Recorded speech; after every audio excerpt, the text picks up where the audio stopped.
Bonjour à tous, ce n'est que du bonheur de vous retrouver chaque samedi et chaque dimanche sur France 2 à cette heure-ci. Alors sur le plateau Thé ou Café ce matin, c'est quelqu'un qui est pour le moment un peu dissimulé, mais qui va apparaître dans quelques instants. Mais auparavant, vous savez, petite coutume, un petit rituel dans cette émission et au début le dimanche, eh bien c'est de revoir des extraits des émissions du week-end dernier. Valérie Bonneton, c'était samedi. Et puis Pénélope Le Prévost, c'était dimanche, grande championne d'équitation, ainsi que Marie-Lou Berry, la réalisatrice. Valérie Bonneton, qui est avec nous ce matin.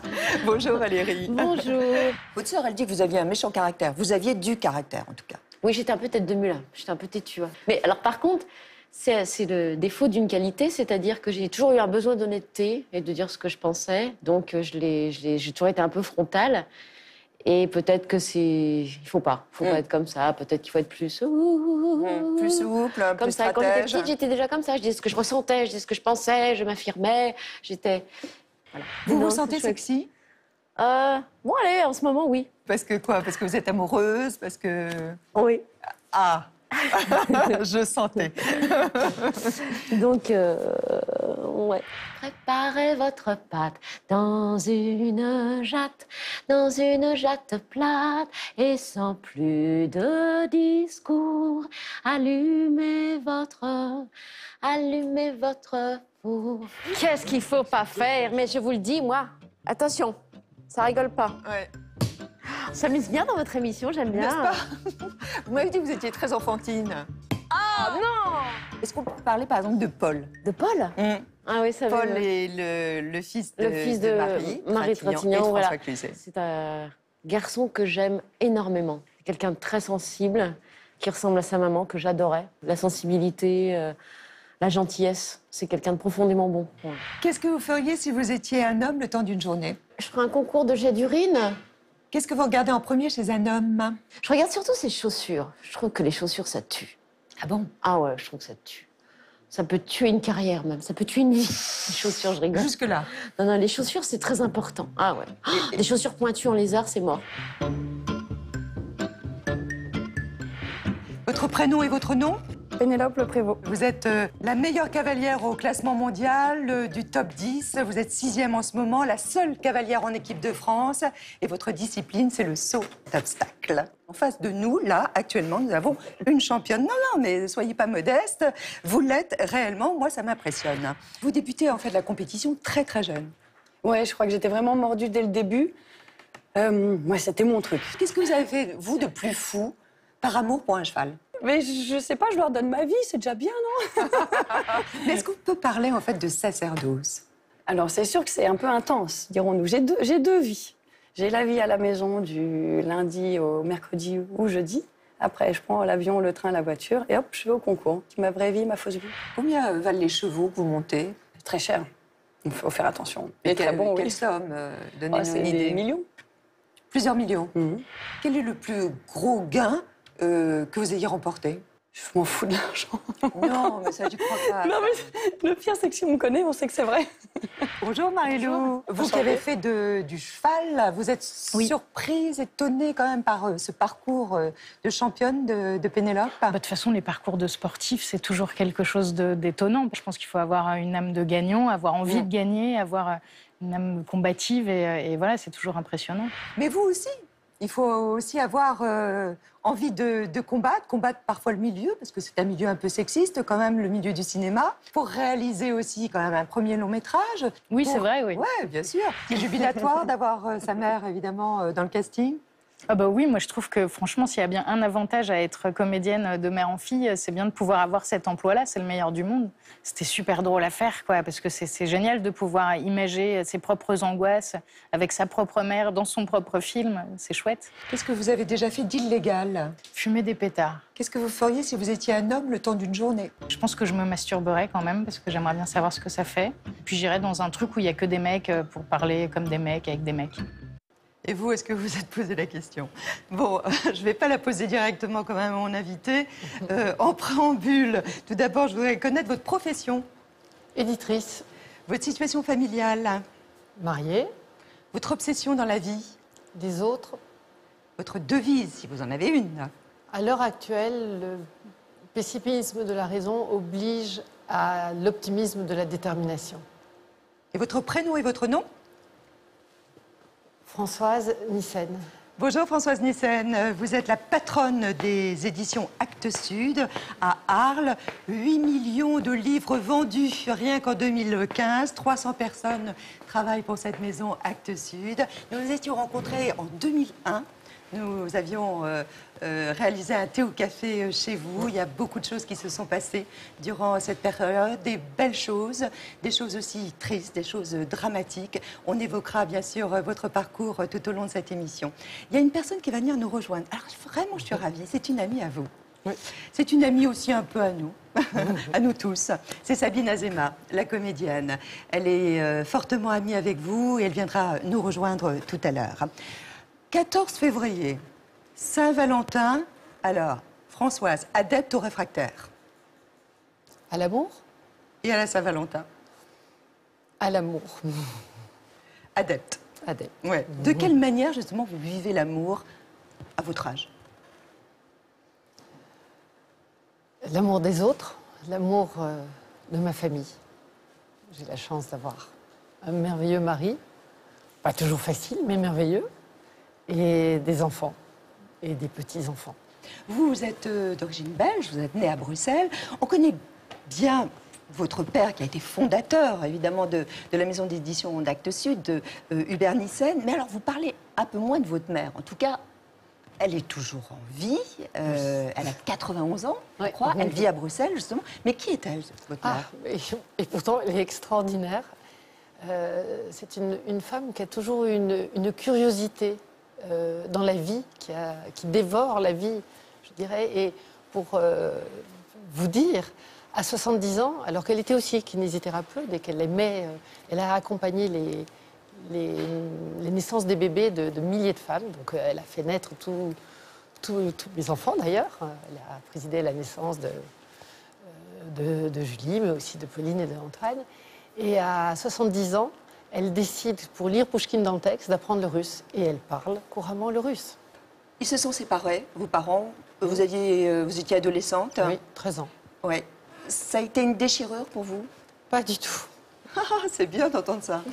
Non. C'est rare. Oui, c'est rare. Enfin, et c'est dommage, parce que bon, ils ont eu l'intelligence de reconnaître qu'ensemble, c'était pas une famille. Moi, j'ai pas eu de vie de famille jusqu'à ce que, enfin, ils rencontrent... Parce que vous étiez fille unique. Voilà, j'étais fille unique, je m'embêtais beaucoup. Enfin, non, je lisais beaucoup. Mais j'avais pas de vie de famille, j'avais pas... Pas de fratrie, quoi. Il n'y avait pas cette maison qui vivait, enfin, c'était tristounet. Et quand mon père, Hubert, a rencontré Christine, puis il y a eu 2 enfants, et quand ma mère a épousé Papou, mon beau-père, ben, tout d'un coup, voilà, j'ai connu la vie de famille et ça a été magnifique. Donc moi, en fait, c'est très étrange, mais je suis très contente que mes parents aient divorcé. Et votre premier émoi littéraire? Le Club des 5. Ça commence là. Mais oui, j'ai toujours passé mon temps à lire. Que vous achetiez avec vos économies? Absolument. Je me vois d'ailleurs calculer mes économies pour me dire je pourrais acheter tant de bouquins. Donc très lié aux mots, aux lettres, et pourtant vous allez faire des études scientifiques. Oui. Pourquoi? Bon, d'abord, j'aime bien les maths. J'adore les chiffres et tout, mais là aussi, ça va peut-être vous paraître bizarre, puisque tout le monde, en général, on disait, à mon époque, c'était encore c'est Matélème, je ne sais plus comment est-ce qu'on dit aujourd'hui. C'était plutôt, on avait l'impression que c'était un peu réservé, c'était plus difficile. Et moi, je trouvais ça plus facile. Ah bon? Les maths, c'était plus facile que... Ah oui, clairement. Moi, je trouvais que les lettres, c'était beaucoup plus difficile, parce que ça... Voilà, je me sentais tellement peu sûre de moi, tellement peu confiante dans ma capacité à penser les choses, que finalement, les maths, c'est facile. Donc, des études. Ensuite, en 78, vous quittez Bruxelles avec quand même 2 enfants sous le bras, deux jeunes enfants. Oui, et vous partez un peu comme ça à l'aventure pour Paris. Et là, vous déchantez? Oui. Enfin, je déchante. Non, parce que j'ai rencontré des gens merveilleux, mais j'ai pas aimé la vie et ce que j'y faisais. Donc, ça m'a vite passé. C'est vrai que, je le dis toujours, c'est vrai que j'ai senti un vrai exil. Bruxelles, la vie est très différente. On démarre tôt au travail, on ne passe pas du temps dans les déjeuners, on ne traîne pas le soir au travail pour Le travail être plus concentré. Pour être là, voilà. Il y a une vie, c'est un peu comme dans les pays du Nord, il y a une vie après. Moi, j'avais envie de m'occuper de mes enfants et c'était pas du tout le rythme de travail qui avait l'air d'être requis pour ce que je faisais. Je travaillais au ministère, à la direction de l'architecture. Et donc, je ne m'adaptais pas. Ça a duré quelques mois, je crois que 5 mois, pas plus. Oui. Et vous vous retrouvez à travailler dans le sud de la France, et cette fois avec votre père, qui vient de créer Actes Sud. Avec Il y a eu Christine. avec Christine, sa femme, votre belle-mère. Il y a eu quoi, un déclic? Alors, c'est vrai que je ne me plaisais pas là où j'étais. Et c'est vrai. Il le savait?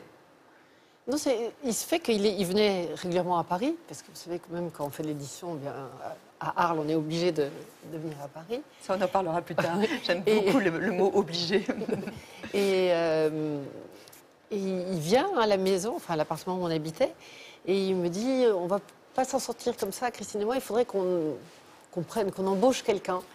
Alors vraiment, je ne sais même pas ce qui m'est passé par la tête, alors que j'avais rien de fait pour, enfin je dirais... eh bien, je lui ai dit, mais si je venais? Et il a été merveilleux, parce qu'il m'a dit, oui, chiche. Il dit, il n'y a pas d'économie, on va la trouver. Mais vraiment, c'était un pari total. Et je suis partie quand même sous la risée de mes amis qui disaient, tu vas dans le Midi, chez ton père, dans une maison qui n'existe pas encore. Personne n'y croyait. Mais enfin, vous étiez en adéquation avec vous-même. Votre portrait, ce matin, nous est brossé par Julie de Mareuil. Vous qui aimez tant les mots, comment ne pas choisir ces deux-là pour vous raconter? A comme auteur. Quand vous les dénichez, vous vous y attachez et savez les garder. Mathias Sénard, Nina Berberova, Paul Auster, Nancy Houston ou encore Laurent Godet. Le fondement de notre métier, c'est le texte et l'auteur. Point de la ligne. Ça c'est clair. A aussi comme aventure familiale à Arles, avec ce père Hubert Nissen, fier d'avoir fondé loin de Paris cette maison en 1978. Je lui ai demandé de venir travailler avec lui et il m'a dit oui. Et ça, c'était un sacré pari. Un sacré pari pour cette scientifique urbaniste formée au métier de l'édition sur le tard. Et donc c'est comme coup de tête, mais aussi comme cohérence, un mot qui vous est cher, hérité de votre père, celle de toujours allier plaisir et nécessité. Alors en 30 ans, au fil de vos rencontres, vous n'avez cessé de multiplier les collections, de vous associer à d'autres maisons et dans la chapelle du Méjean d'organiser concerts, expositions et lectures. Tout ça n'est pas une question de business plan, mais d'opportunité, d'envie de faire. Et donc T et E comme travail d'équipe, car c'est avec votre mari Jean-Paul Capitani et Bertrand Pi, directeur éditorial de La Première Heure, que vous avez fait d'Actes Sud, cette maison qui s'est imposée loin des mastodontes de l'édition Germano-Pratine. De la petite maison d'édition courageuse, on est devenu une maison d'édition comme les autres. Et comme les autres récompensés, S comme succès. Rien qu'en 2015, un Goncourt, le 3e en 10 ans, un prix Nobel de littérature, le Goncourt du premier roman et 2 énormes succès de librairie. Alors U comme unique, tant l'audace et l'indépendance vous ont toujours guidé. Et pour finir, D comme désir, ou plutôt comme demain qui vous irait aussi bien, mais je vous laisse choisir le mot de la fin. Désir ou demain? Désir. Ça pourrait être aussi le désir de demain. Oui, mais demain, oui, c'est très important, vous le savez. À quoi vous devez votre succès? Alors, le succès n'est pas intéressant en soi, puisque vous savez que l'éclairage de quelques livres occulte éventuellement, enfin n'occulte pas, aide, mais du coup, il y a des tas de livres qu'on aurait voulu voir éclairés et qui ne le sont pas. Mais la Donc, réussite de votre parcours, à quoi vous l'attribuez? Ah, mais j'y pense pas à ça. Ça n'existe pas, une réussite d'un parcours. On avance, on met un pied devant l'autre, et demain sera différent d'hier, et qui sait, c'est peut-être une nouvelle vie, il y aura peut-être autre chose, je n'en sais rien. Le souvenir le plus fort qui vous est vraiment marqué dans ce parcours, cette ouverture justement à la vie, aux autres, la rencontre la plus marquante? Les rencontres en dehors de la famille, hein, Les auteurs? bien les auteurs, oui. Qui, notamment? C'est vrai que la rencontre avec Nina Berberova a été un grand choc affectif, mais c'est après toutes ces complicités, ces amitiés qui se sont construites avec l'ensemble des auteurs, c'est énorme. Moi, je la regarde toujours en me disant oh, quelle chance on a. Vous iriez dire que c'est une famille? Non, peut-être pas quand même, pas à ce point-là. Moi, je le sens un petit peu comme ça. C'est des êtres qui me sont... On communique beaucoup. Enfin, encore ce matin, j'ai échangé avec Laurent Godet, par exemple. Prix Goncourt. Voilà, et puis à propos de Calais. Et donc, tout le temps. C'est une famille. Et je dis souvent aussi que les musiciens qu'on accueille au Méjean, c'est aussi une famille. Moi, je me sens... En fait, j'ai cette obsession de la famille. J'étais traumatisée par le fait d'être enfant unique pendant tout un temps, en fait. Et là, vous vous rattrapez bien. À revers des stéréotypes, vous dites que diriger une entreprise convient mieux à une femme qu'à un homme. Je trouve qu'une femme a cette capacité de souplesse, d'adaptation, a moins besoin peut-être de prouver quelque chose. Je ne sais pas, je pense que la société est peut-être paradoxalement, puisqu'on assiste à tellement de choses terrifiantes, mais peut-être en tout cas chez nous, plus facile pour une femme. Elle a cette capacité d'adaptation et d'ouverture vers l'autre. Ce qui ne veut pas dire que les hommes sont fermés, mais parfois ils doivent correspondre à certains... Plus figé, plus rigide. Voilà. En tout cas, c'est votre pensée. Oui. Et au sein d'ailleurs de votre équipe, il y a combien de personnes qui travaillent pour Actes Sud? 240 Alors au sein d'Actes Sud, la société mère, oui, il y a 240. Majoritairement des femmes? Majoritairement des femmes. C'est ce que je voulais vous entendre dire. Par exemple, ça vous agace, l'histoire, la polémique sur le festival de BD d'Angoulême, quand on sait que les femmes étaient absentes de la sélection? Alors, ces histoires de sélection, ça a été le cas aussi à Cannes, etc. Ce qui est important, c'est de sélectionner la qualité. Mais après, enfin, qu'il n'y ait aucune aux femme, c'est choquant. Voilà, c'est vraiment choquant parce que Dieu sait si dans la BD il y en a. Donc, ça peut nous arriver des rentrées littéraires où il n'y a pas de femmes auteurs. Ce n'est pas une doctrine en soi, mais pour autant, l'attention doit être totale. Est-ce qu'il pourrait y avoir une rentrée sans hommes? Il pourrait, absolument. Alors, bah oui, absolument. Ça pourrait, parce qu'on a quand même un nombre d'auteurs femmes extraordinaires, objectivement. Oui, ça pourrait l'être. Est-ce que c'est une lacune, voire un handicap, d'être éditrice et de ne pas être auteur, de ne pas écrire? Je pense que ce n'est pas du tout un handicap. Alors, pour ça, moi, j'ai la chance de mener la maison, de mener la barque. Et Bertrand, qui assure toute la partie éditoriale, Bertrand Pic, qui est le directeur éditorial, le dit souvent, parce que du coup, ça lui donne... il n'a pas de souci par rapport à l'idée de son écriture. Mais mon père disait autre chose, et je crois que les choses peuvent se défendre. Il disait qu'en étant lui-même auteur, il pouvait savoir ce que l'auteur vivait, ressentait, et ça lui donnait cet angle de vue. Donc je pense que... Hubert Nissen dit, est-ce qu'il a émis un vœu particulier avant de mourir? Je crois qu'il n'a pas émis un vœu. À un moment donné, il a décidé que ça suffisait et qu'il avait, je crois, décidé que c'était son temps. Mais il avait cette générosité de partager et de vouloir faire avec les autres depuis le début. Et je pense sincèrement qu'il était assez rassuré de voir que Actes Sud continuait par devers lui. Et je pense que s'il avait un souhait profond à ce moment-là, c'était aussi qu'on le reconnaisse en tant qu'auteur, ce qu'il était, avec qualité. Il y a une des spécificités, je le disais en début d'émission, de votre maison d'édition, d'Actes Sud, c'est sa position géographique, en province, à Arles, dans le sud, et non pas à Paris, loin du milieu de Saint-Germain-des-Prés. Et il n'en était pas peu fier, c'était en 2001. Vous snobez Paris, Paris vous snob aussi. Mais on n'a pas snobé Paris, simplement on n'a pas reconnu son hégémonie. Alors ça nous a valu toutes sortes d'attitudes, d'abord un peu moqueuses, puis un peu admiratives, puis la jalousie s'en est mêlée. Maintenant tout est rentré dans l'ordre et comme dit Françoise, après tout on s'est décentralisé, c'est ma fille, on s'est décentralisé puisqu'on a ouvert des bureaux à Paris. On s'est décentralisé puisqu'on a ouvert des bureaux à Paris. Il était quand même réfractaire au parisianisme. Oui, il n'aimait pas beaucoup, c'est vrai. Il avait un souci, mais c'était aussi le souci de l'homme qui n'avait peut-être pas été reconnu dans ce... Mais comment se traduisait justement peut-être ce mépris, voire ce dédain? Oui, il n'avait pas besoin de manifester quelque chose, il était tellement concentré sur ce qu'il faisait. Mais je veux dire à l'inverse, le milieu parisien, est-ce qu'il manifestait un certain mépris en fait pour Actes Sud? Le milieu parisien? Non, il nous regardait au début avec un peu de condescendance, objectivement, dans cette maison d'édition courageuse. Et alors donc vous publiez des auteurs de la région, puisque voilà, c'était un peu, on nous ramenait à cela. On n'était pas dans cette espèce de réseau. Je pense que ça agaçait un peu. C'est devenu un atout d'être loin de Paris.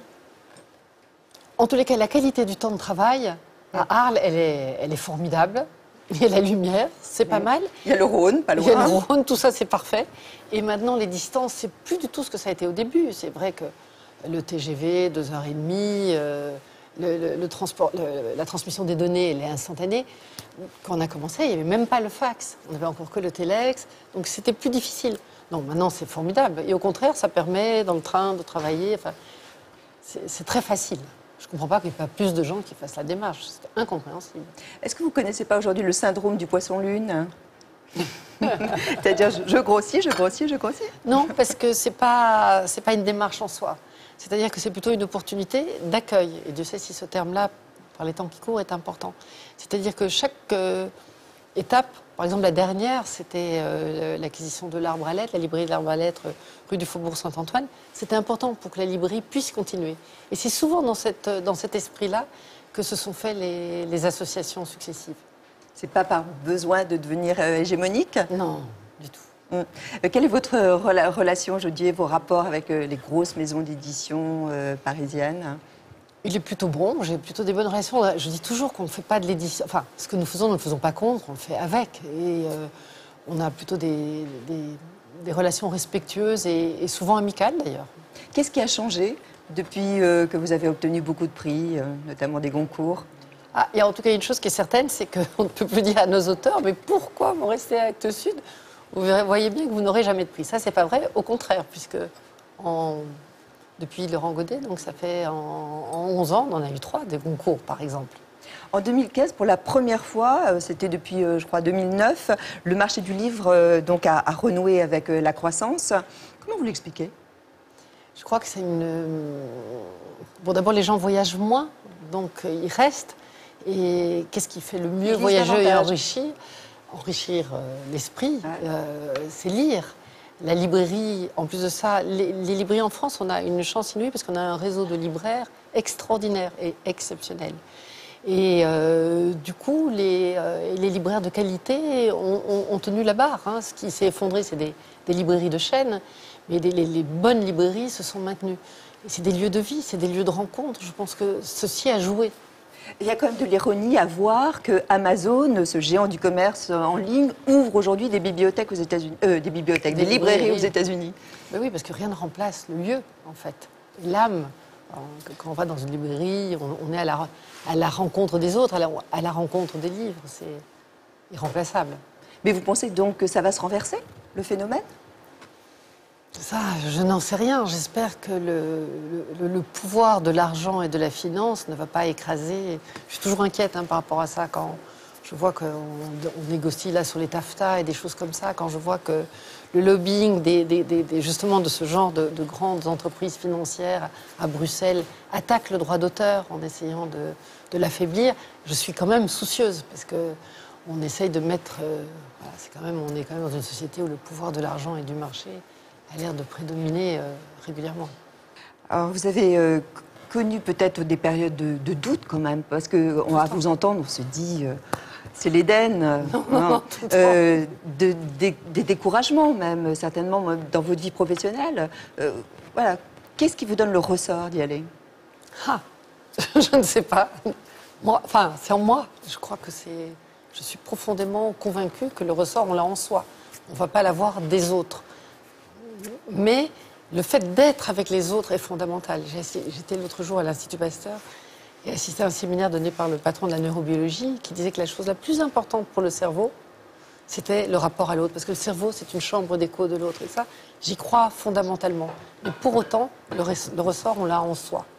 Vous avez ouvert, c'était en septembre, à la rentrée dernière, une école à Arles qui s'appelle le Domaine du possible, à la suite d'un drame personnel, puisqu'en 2012, votre fils Antoine, âgé de 18 ans, s'est donné la mort. Il a décidé d'arrêter de vivre. Quel adolescent il était?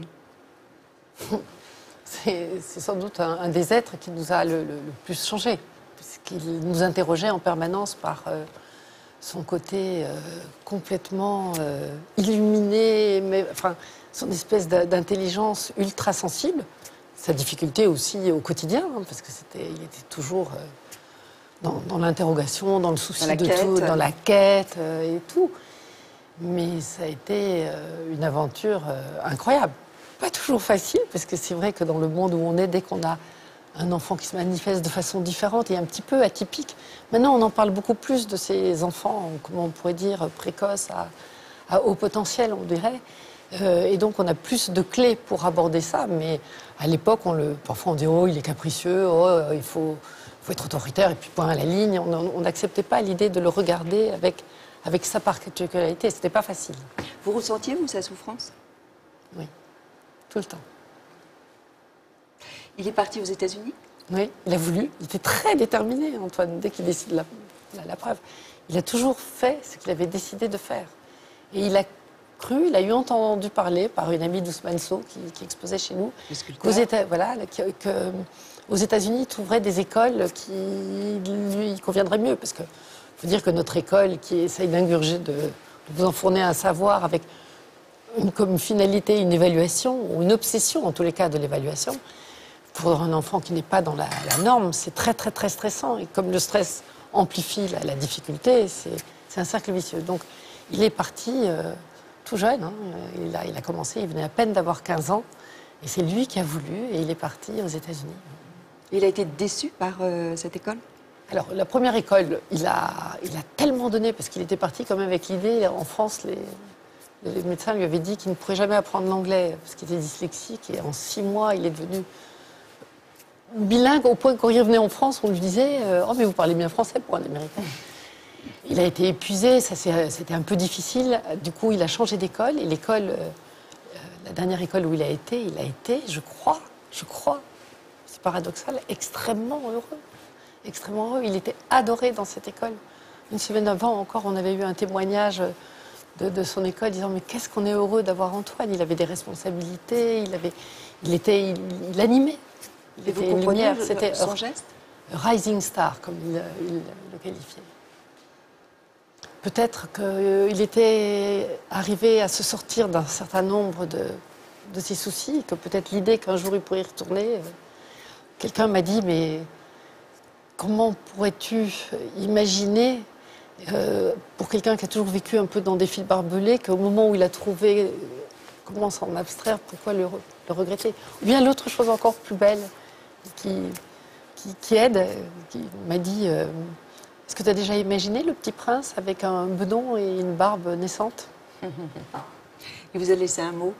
Oui, c'est un cadeau. On peut connaître ces phrases? Oui.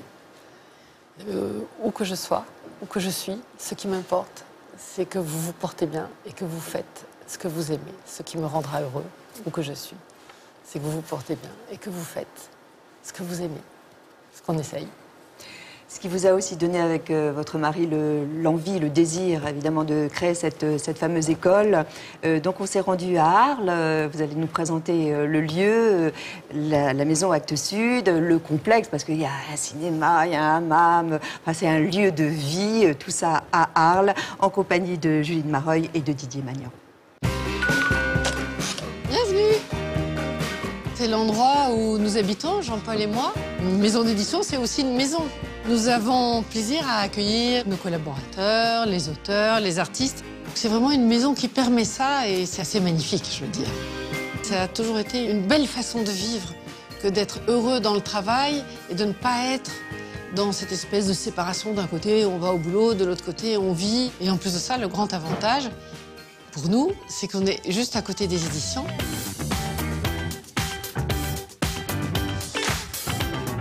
Voilà, c'est le lieu d'Actes Sud, dit Le Méjean, donc qui est un lieu où se conjuguent de multiples activités. Il y a la librairie, le restaurant et aussi 3 salles de cinéma. Tous les étages, ce sont les éditions. Et la chapelle, hein, où nous organisons les concerts et où maintenant est accueillie l'école.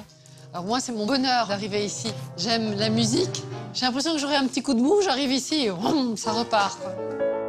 Chaque nouveau livre qu'on accompagne est un bonheur à découvrir. Hein. Chaque fois, c'est la découverte des nouveaux livres chaque jour. Et puis venir en librairie, c'est voir les autres livres que font les autres maisons d'édition. Et chaque fois, j'ai qu'une envie, c'est de prendre du temps. Alors là, on passe directement de la librairie au hammam. Pour voir Madame Amar. C'est un lieu de vie. Chaque activité s'amplifie de l'autre. On arrive dans la salle de concert de la chapelle, en dessous de l'école, et on est accueillis par les élèves qui répètent. Nous, on a eu envie d'accompagner un projet d'école qui serait attentif aux enfants, qui serait bienveillant. Un peu l'école qu'on aurait rêvé trouver il y a bien longtemps. Là, les petits viennent de rentrer de promenade. Aujourd'hui, ils étaient pas les petits, c'est vrai, mais qu'est-ce que je dis? En tout, il y a 31 élèves qui sont répartis en 2 groupes, de 9 ans à 14 ans. C'est important de faire une école, tout commence par là. Vous en êtes fière de cette école? Oui.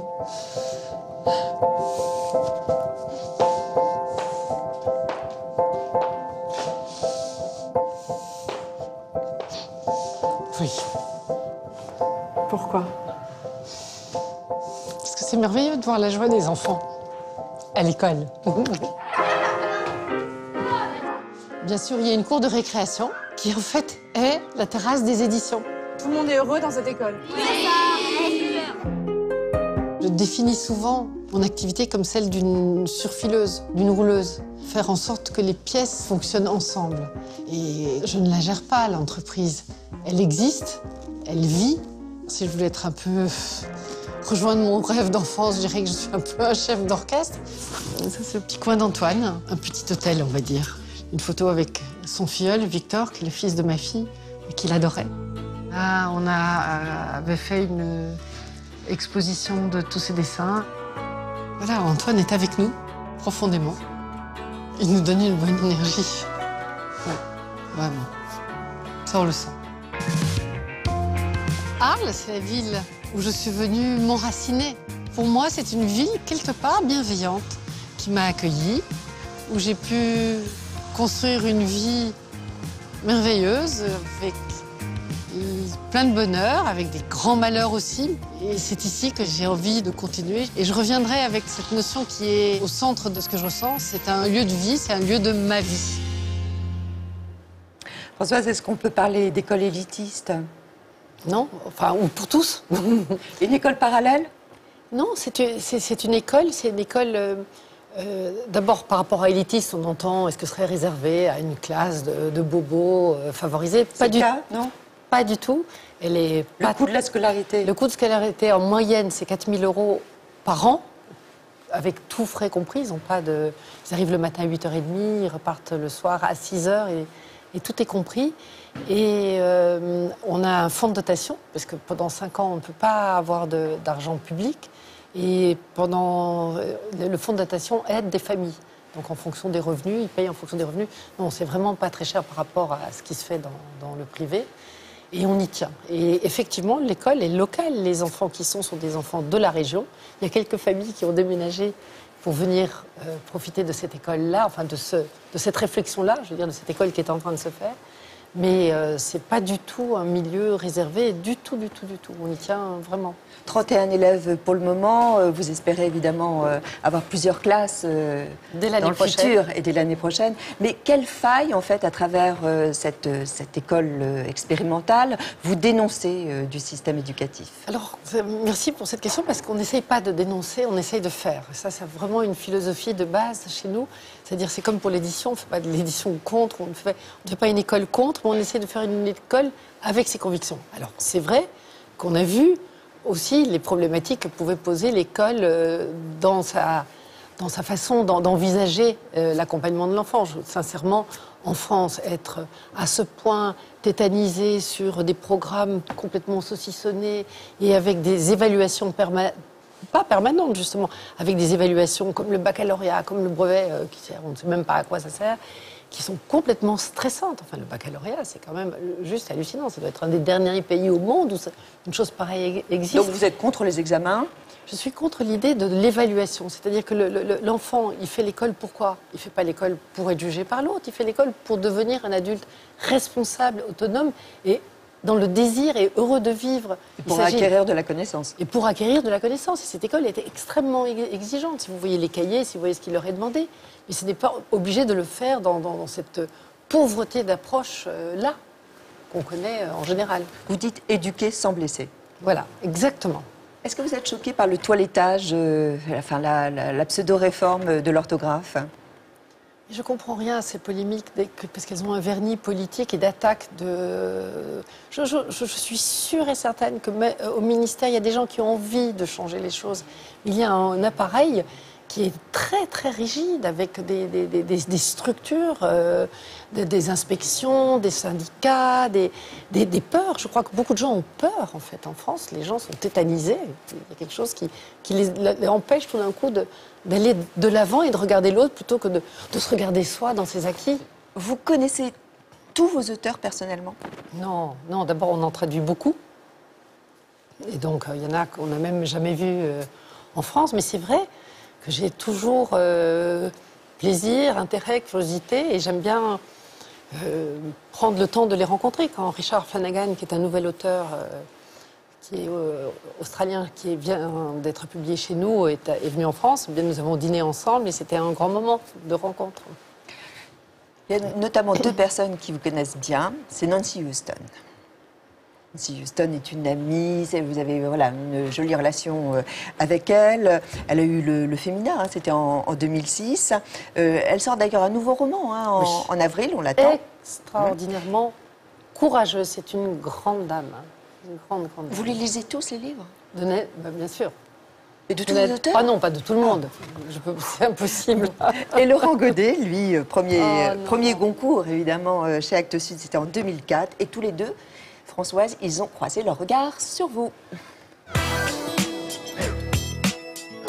3 mots pour définir Françoise. C'est dur, parce qu'elle en mérite tellement plus. Généreuse. Générosité. Délicate.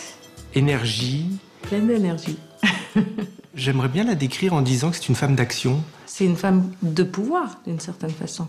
Mais ce n'est pas quelqu'un qui brandit le pouvoir de façon agressive, ambitieuse. Je crois qu'elle ne l'utilise pas pour gonfler son propre ego. Bien sûr, c'est une éditrice et elle préfère que les livres se vendent plutôt qu'ils ne se vendent pas, et elle bataille pour que ce soit le cas.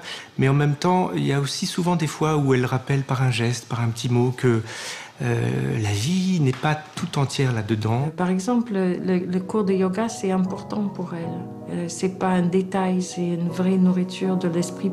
Quand on est invité chez Françoise, c'est super parce qu'on d'abord on n'a jamais l'impression de déranger, ce qui est une vraie politesse de sa part et élégance. On a l'impression que cette maison est ouverte tout le temps à tout le monde. Elle adore faire la cuisine, elle adore donner à manger. Et donc il y a ça, être autour de la table chez Françoise et Jean-Paul, c'est chaque fois la fête. Elle m'a fait le petit cadeau de nommer une des chambres de sa maison la chambre Laurent Godet. Alors j'ai l'impression d'être quelqu'un de très important et ça nous fait toujours à chaque fois beaucoup rire. Je me souviens d'une citation de Romain Gary qui disait que Atlas, pour porter le poids du monde, de la Terre, la planète Terre, sur les épaules, devait danser. Et c'est un peu ça. Françoise danse avec tout le poids de cette énorme maison. Elle a toujours gardé, j'espère que ça sera pour longtemps, une grande part d'utopie en fait. C'est-à-dire qu'Actes Sud se construit aussi avec l'utopie que Françoise et Jean-Paul portent. Il faut avoir un petit peu de vision utopiste pour entreprendre des choses aussi énormes que, par exemple, l'école. Mais je suis sûr que l'école qu'ils ont bâtie et qui est naissante, là, n'est pas du tout le dernier projet fou dans lesquels ils vont se lancer, j'en suis persuadé. On vient de voir tous les deux, on vient de voir des amis proches. Il y a Sabine Azema qui va venir nous rejoindre dans quelques instants. Comment vous définissez la relation éditeur-auteur? Alors elle est multiple. Donc il y a la relation de travail sur le texte que Bertrand fait avec son équipe, hein, et qui est une relation très professionnelle, très exigeante, très attentive. Et puis il y a cette relation que au fond, j'ai la chance d'avoir en tant que responsable de l'ensemble de la maison, qui est la relation d'accompagnatrice. Et ça, c'est extraordinaire parce que... C'est vous qui avez le beau rôle? Ben oui, d'une certaine façon. C'est une grande chance. Quand je vois Laurent et Nancy, c'est très émouvant parce que je considère que j'ai tellement de chance de les connaître et qu'ils aient pris du temps pour prendre... Ouais, vous êtes pleine de modestie, d'humilité. Mais vous avez supprimé les comités de lecture, par exemple. Alors, on a un manuscrit. Voilà, un téléspectateur a un manuscrit à vous envoyer. Il va où, ce manuscrit? Qu'est-ce qu'il va le lire? Personne? Bien sûr que si. Il y a un service des manuscrits. Il arrive. Alors, c'est vrai que tous les jours, il y a l'équivalent de votre taille en manuscrit qui arrive. Et il y a, si c'est de la littérature, hein, ça dépend de quel secteur. Bon, il y a la jeunesse, il y a le théâtre, il il y a des projets beaux livres, et ça sont des personnes différentes qui s'en occupent. Et si c'est de la littérature, puisque c'est quand même le cœur de la maison, eh bien, il arrive au service des manuscrits. Et là, il y a 2 personnes principalement très professionnelles qui ont l'habitude et qui font des lectures jusqu'à, qui sentent tout de suite s'il y a quelque chose. Ils font un peu comme Quel est le premier critère? C'est de multiples critères. Il y a à la fois une écriture, tout le monde n'est pas capable d'écrire. Il ne s'agit pas d'avoir une histoire à raconter, mais aussi il s'agit d'avoir quelque chose à dire. Il y en a qui n'auraient que du style et pas d'histoire, donc il faut qu'il y ait cette espèce de subtile alliance. Et dès qu'ils sentent quelque chose, ils ont suffisamment l'habitude pour le proposer à l'un des éditeurs maison qui va le lire. Et puis après, ce sera une discussion avec Bertrand. Et c'est vraiment la conviction de l'éditeur qui va l'emporter. Si Alain Juppé était venu ou Nicolas Sarkozy vous présenter leurs manuscrits, vous les auriez pris? On serait plutôt embêté de ce genre de choses-là parce qu'on a envie de prendre que des choses pour lesquelles on est convaincu et dont on considère que la qualité littéraire et du livre est première.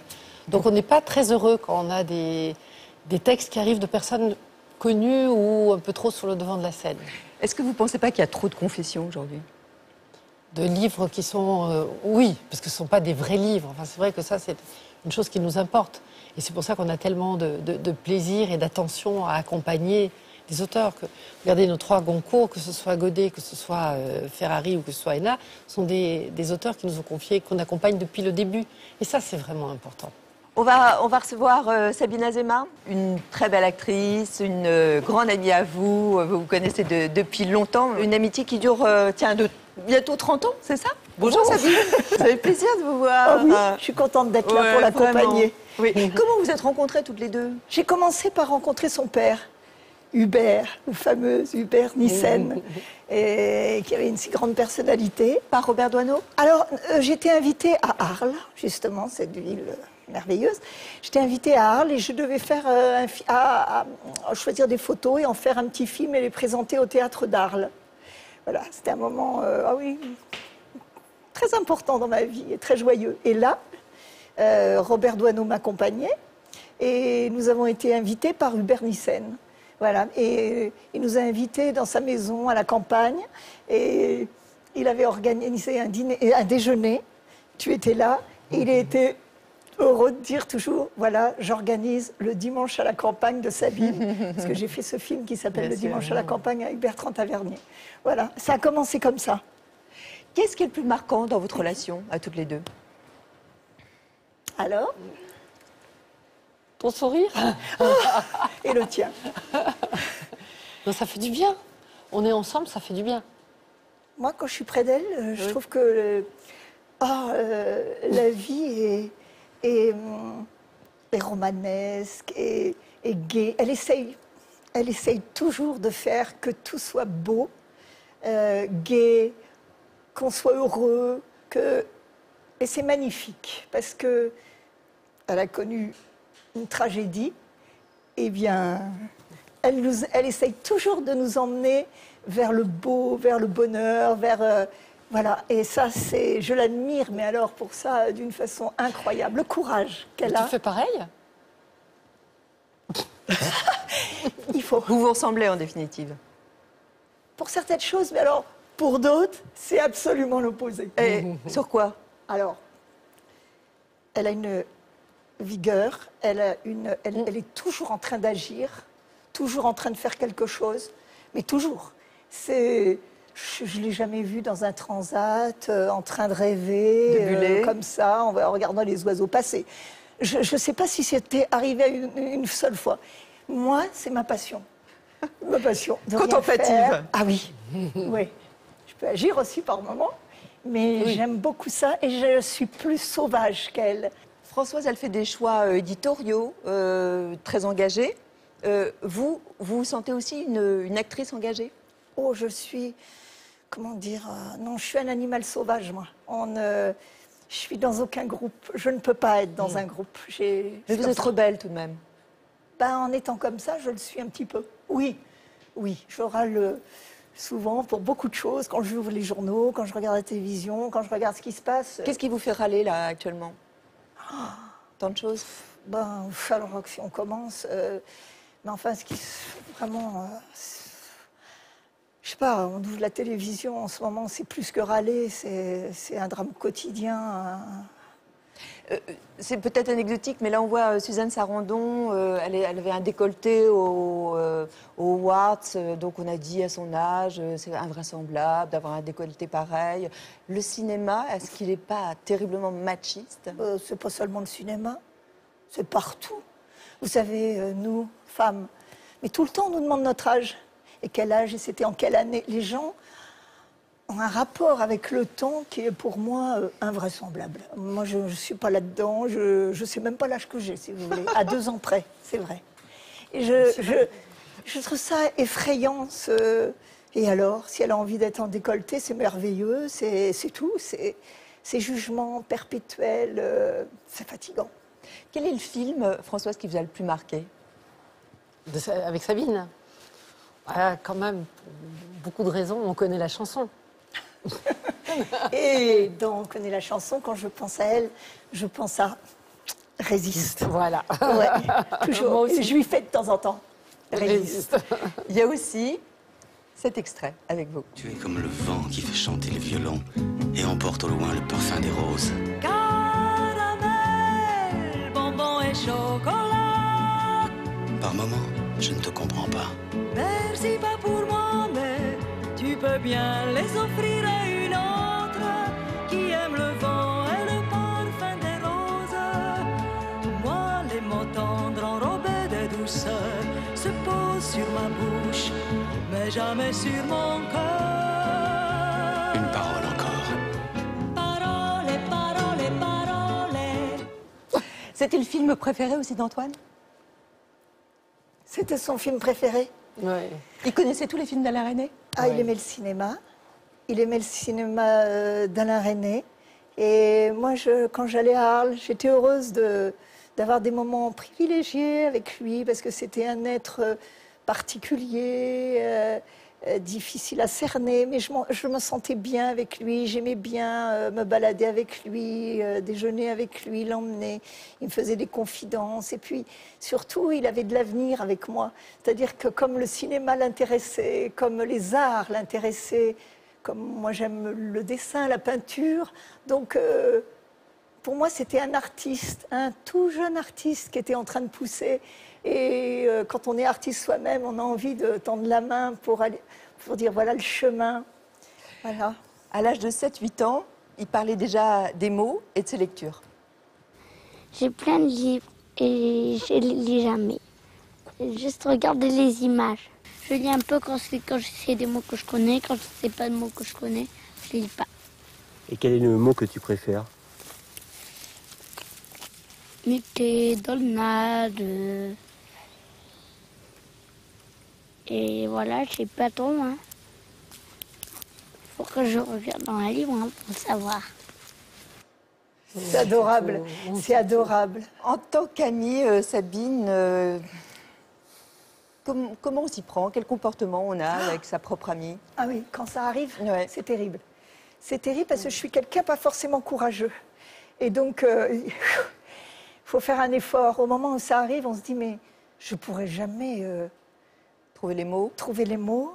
J'étais à Paris, elle était à Arles. Et puis vraiment, j'ai fait un gros effort.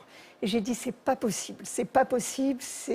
Voilà, il faut, Sabine, il faut que tu appelles. J'ai appelé en se disant, parce qu'on ne sait pas aussi à l'autre bout du fil comment sera la réaction. Et elle est tellement, mais incroyablement courageuse. Voilà, elle a été magnifique. Ça a été facile dans la seconde. Ouf, et j'ai dit, oh mon Dieu, j'ai bien fait d'appeler tout de suite. Et puis, il y avait ce film d'Alain. Non, mais il y avait aussi. Le film d'Alain. Eh bien, l'avant-dernier, que tu venais de tourner. Ah oui. Ah oui, mon Dieu, il y avait le... Oui. Vous n'avez encore rien vu? Vous n'avez encore rien vu. C'était un film aussi où on parlait de la mort, où on avait... voilà, mais il fallait beaucoup de courage pour... parce que... Comment va-t-on retrouver la maman?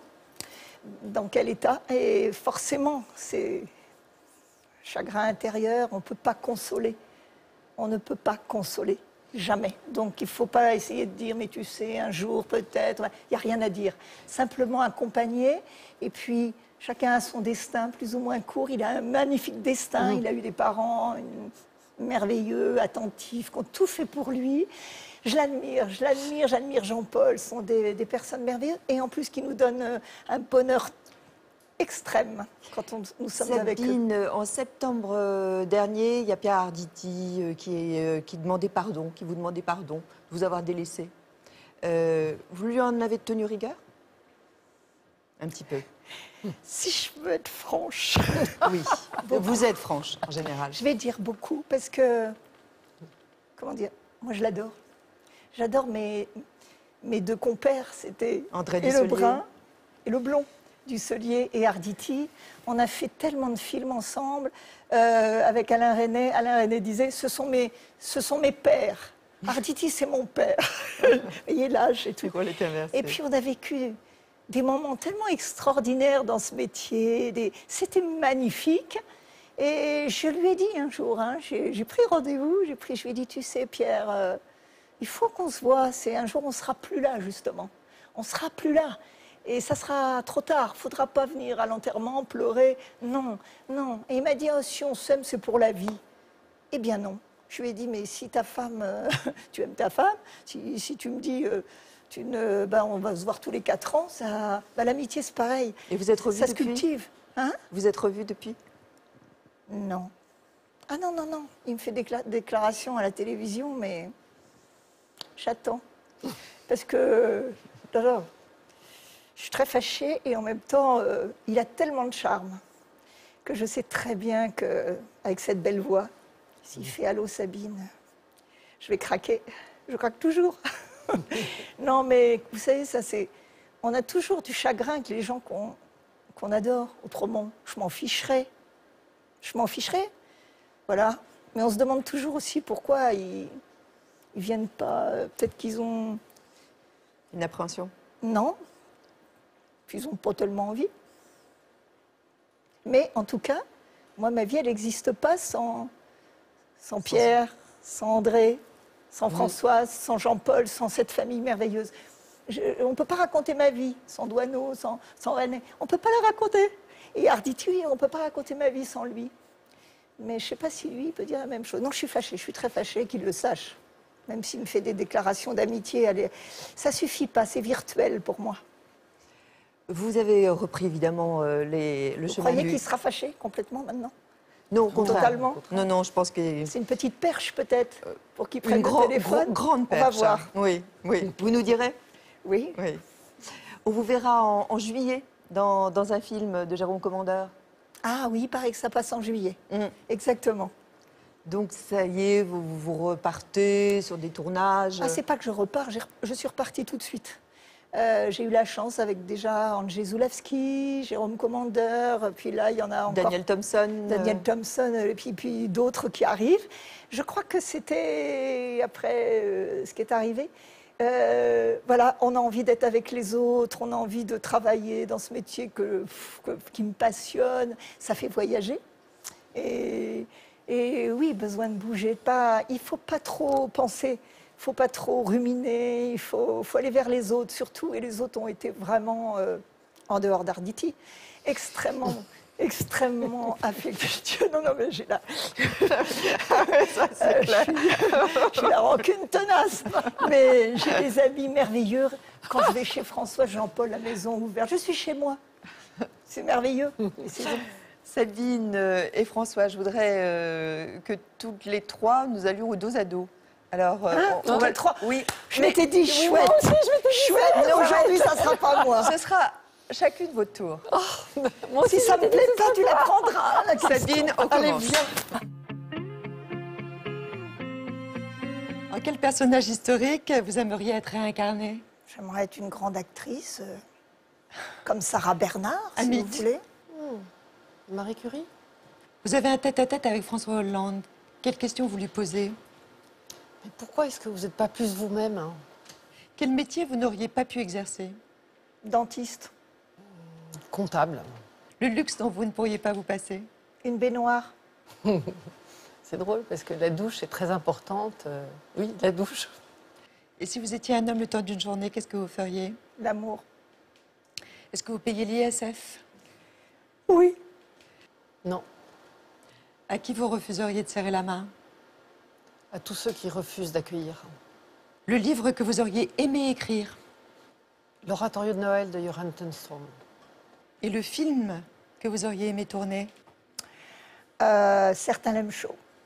Votre geste le moins écolo? Moins écolo, peut-être faire trop couler l'eau dans ma baignoire. Prendre l'avion. Quel est votre fond d'écran sur votre smartphone? Du noir. Je veux pas d'image, non. Un dessin d'Antoine. Et qu'est-ce que vous aimeriez changer dans votre caractère? Moins émotive, j'aimerais bien. Moins émotive. Être plus moi-même, plus... voilà, que les choses soient plus simples. Moins sous contrôle? Peut-être moins sous contrôle, quoique... Voilà, je fais beaucoup de méditation pour essayer de prendre de la distance. Et la chanson, Françoise, qui vous rend joyeuse? Et celle qui me touche infiniment, c'est celle qu'on écoutait toujours avec Antoine en voiture, Soul Love de David Bowie. On le savait.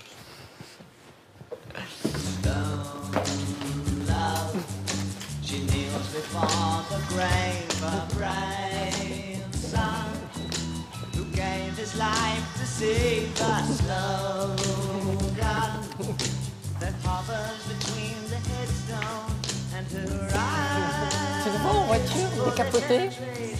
Ah oui, c'était décapoté en plus. Ah oui, oui. Ah. Antoine et Jean-Paul devant, moi derrière avec le foulard. Grace Kelly. Grace Kelly. Ouais. Bon, je vous offre 2 livres.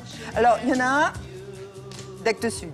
Bon, franchement, c'est le hasard quand même, sincèrement, parce que c'est un sujet voilà, qui est traité d'une manière assez admirable, donc par Marie-Françoise Colombani et par Damien Roudot, pour les illustrations. Et c'est Bienvenue à Calais, les raisons de la colère. Alors ça, vraiment, vous allez m'en dire un mot, Françoise, sur Calais. Vous, quelle est votre action sur les migrants? Je suis dans un état de tristesse et de consternation que cela puisse exister. Cette incapacité à accueillir, à prendre en compte, à réagir. Et en même temps, comme le magnifique article de Laurent Godet dans le numéro 1, je dirais qu'il y a des choses qui se font au niveau citoyen qui redonnent espoir. En fait, l'espoir, il est du côté des gens. Des citoyens, oui, vous avez raison.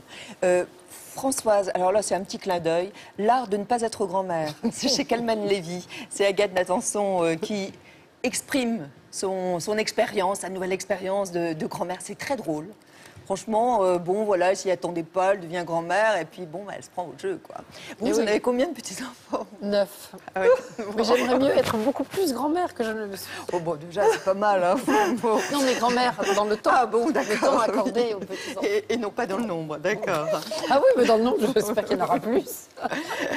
Je voudrais remercier le peintre qui est exposé sur le plateau de Thé au Café. Il a pour nom Francesc Roca. Il expose jusqu'au 5 mars à la Galerie Insula, rue des Grands Augustins à Paris dans le 6e. C'est un peintre catalan. Son univers est peuplé de figures géométriques aux couleurs lumineuses et denses. Retenez donc son nom, Francesc Roca. Samedi prochain, nous serons en compagnie de Joe Star. Vous l'avez connu, vous? Pas du tout. Pas du tout. Qu'un tournage. Bon, moi non plus, je ne le connais pas. On fera connaissance. Surprise. Voilà. Et puis le lendemain, nous serons en compagnie du juge Marc Trevnik. Il nous parlera évidemment de son roman, mais surtout évidemment de son action et sa grande connaissance de Daesh. Merci beaucoup, c'était chouette de vous retrouver toutes les deux. Ah oui, c'était formidable. Ah oui, merci aussi à vous de nous avoir suivis. L'émission, elle est rediffusée, celle consacrée à toutes les deux, Françoise Nyssen et Sabine Azéma, sur plus.fr. Vous pouvez la revoir. Elle est rediffusée cette nuit. Et puis aussi, bien sûr, sur notre site France Télé et sur notre site Thé au Café. Portez-vous bien, passez une très très bonne semaine. Portez vraiment vous bien, vous aussi, Françoise. Puis gardez voilà, cette lumière. Ah oui. Hein, ça fait du bien. Regardez. Au revoir. À la semaine prochaine.